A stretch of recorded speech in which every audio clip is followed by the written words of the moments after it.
Depuis que le monde est monde, l'or est le roi des placements refuges. Métal rare aux propriétés exceptionnelles, il joue de multiples rôles au sein de nos économies. Il est utilisé depuis la nuit des temps comme réserve de valeur, comme monnaie d'échange, comme signe extérieur de richesse ou encore comme unité de mesure. Il est quasiment devenu un remède à tous nos maux. Sa valeur n'a jamais cessé de grimper au cours de l'histoire et chaque crise est venue renforcer le phénomène. L'épidémie de Covid, elle aussi, a fait son œuvre puisque nous assistons actuellement à une envolée du prix de l'or totalement inédite avec près de 32% de hausse depuis décembre 2019. Le montant des transactions explose et chacun veut mettre la main sur une partie de ce métal exceptionnel. Qui se cache derrière une demande aussi dynamique ? Pourquoi aimons-nous soudain autant l'or ? À quoi ressemble le marché de l'or en 2021 ? Et est-il compliqué d'acheter de l'or ? Nous allons répondre à toutes ces questions, mais juste avant, et si vous voulez soutenir la chaîne, n'oubliez pas de prendre quelques secondes pour vous abonner. Et pour ne manquer aucune opportunité de placement, vous pouvez aussi rejoindre notre fil Telegram.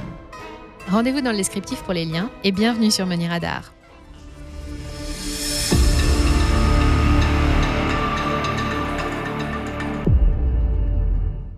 Pourquoi l'or a-t-il autant d'importance ? L'histoire d'amour entre l'or et l'humanité a débuté il y a des milliers d'années. L'or est pourtant bien plus ancien que notre planète ou même que notre système solaire. Il s'est formé au cœur d'étoiles mourantes il y a environ 12 milliards d'années. Sur Terre, il est essentiellement concentré dans le noyau, constitué de fer, un métal auquel il se lie facilement. Cet or-là ne nous sera jamais accessible.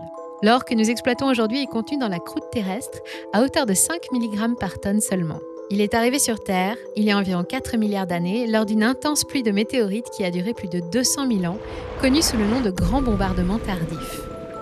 Il s'est ensuite retrouvé enfoui au gré de la valse des continents, avant de remonter à la surface avec l'érosion. Et c'est là qu'il a séduit les premières civilisations. L'or est l'un des seuls métaux à ne pas être gris ou blanc.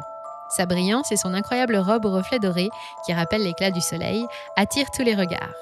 Il devient rapidement un symbole de richesse et on retrouve les premières pièces d'orfèvrerie dès 4500 avant Jésus-Christ, en Europe de l'Est. Les techniques du travail de l'or se répandent ensuite vers l'Égypte et le Moyen-Orient, où les nombreux objets en or retrouvés par les archéologues nous renseignent précisément sur l'usage et la valeur du métal précieux dans l'Antiquité.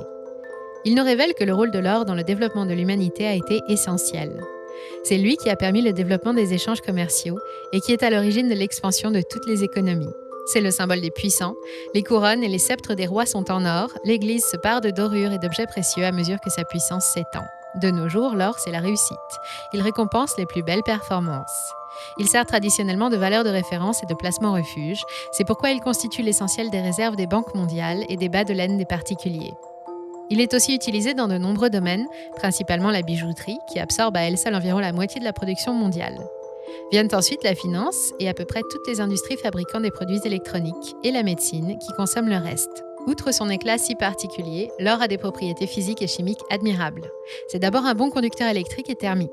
Il fait partie des métaux nobles, autrement dit, il ne s'oxyde pas sous l'action de l'eau ou de l'air, comme le fer par exemple, qui rouille. C'est aussi le métal le plus résistant à la torsion, ce qui fait de lui le matériau idéal pour la fabrication des microprocesseurs. Selon Intel, les Pentium contiennent tous plus ou moins l'équivalent de 2 € en or.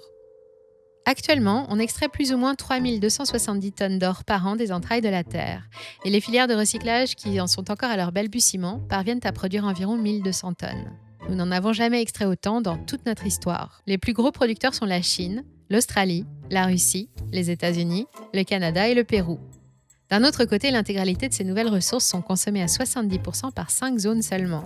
L'Union européenne, les États-Unis, la Chine, le Japon et la Corée du Sud. Depuis 10 ans, le monde consomme environ 4000 tonnes d'or par an, tous secteurs confondus, ce qui nous amène fréquemment à nous demander combien d'or il reste sur notre planète. Mais il est difficile d'estimer ce stock. Selon les experts, cela va de 15 000 à 2 millions de tonnes, autant dire que la fourchette est large et que 40% de ces réserves se trouveraient sur le continent africain. Néanmoins, le FMI estime que 80% de l'or accessible a déjà été extrait et avance le chiffre de 54 000 tonnes d'or naturel qui dorment sous la terre, soit au rythme actuel de consommation à peine 14 années d'autonomie. Outre sa rareté, l'or est délicat à extraire.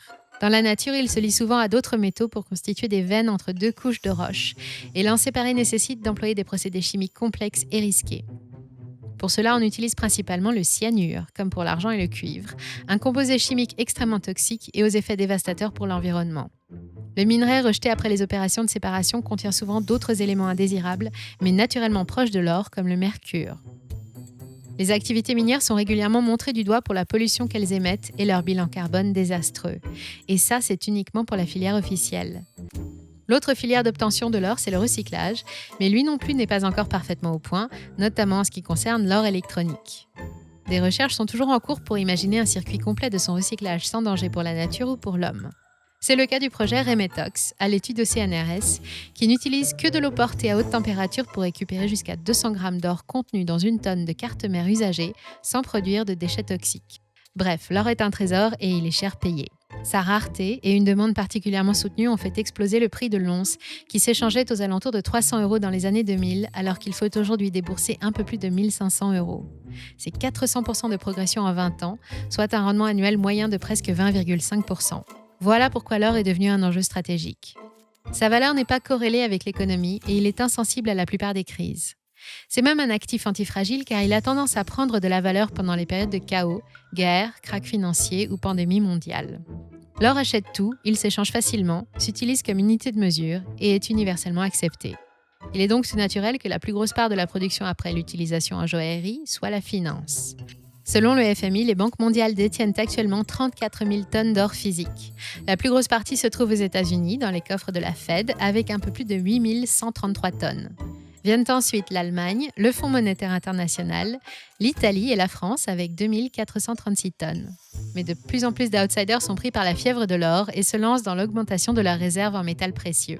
Presque 140 tonnes d'or ont été achetées rien que pendant les 4 premiers mois de l'année, dont 111 tonnes par la seule Turquie, qui est devenue depuis le plus gros acheteur d'or physique au monde.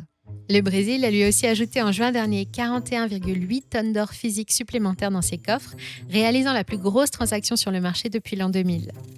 De nombreux pays, notamment les émergents, suivent le mouvement, comme la Hongrie, la Thaïlande, le Qatar et les BRIC, Brésil, Russie, Inde, Chine et Afrique du Sud, dont les réserves n'ont jamais été aussi hautes. Mais il n'y a pas que les pays qui se jettent sur le marché.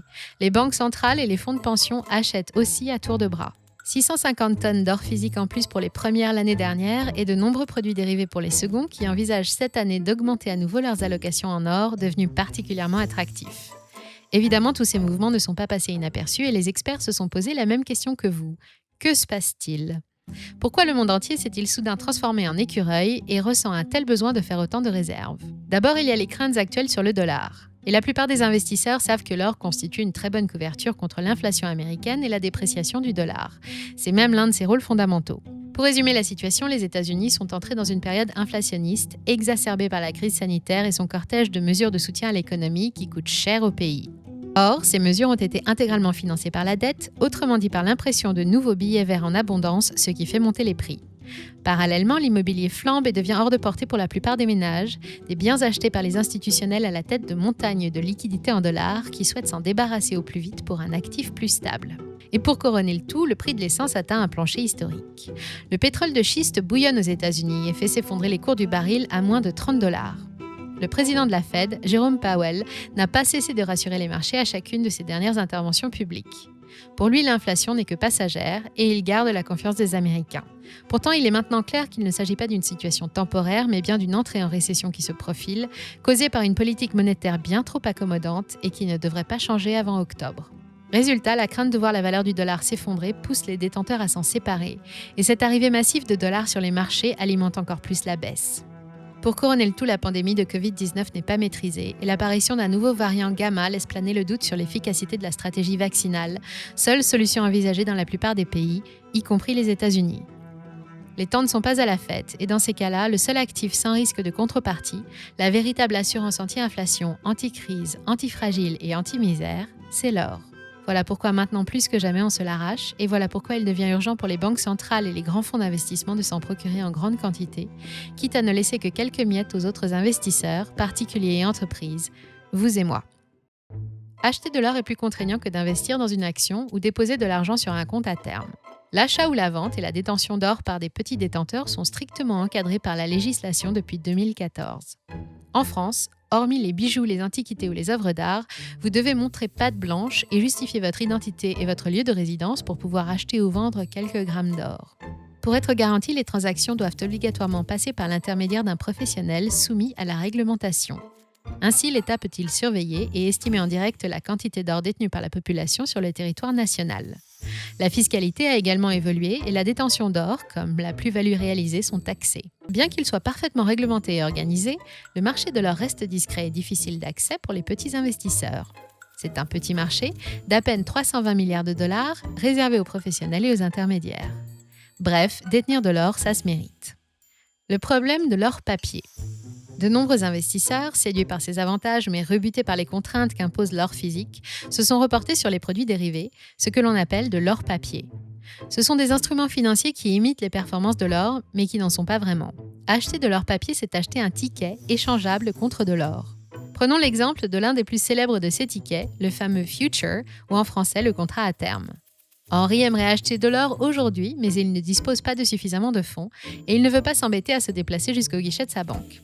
Comme Henri connaît bien les marchés boursiers, il sait qu'il existe d'autres moyens plus rapides et plus pratiques d'acheter de l'or, sans avoir besoin de dépenser beaucoup d'argent, sans se déplacer, et même s'il n'y a pas d'or disponible dans l'immédiat.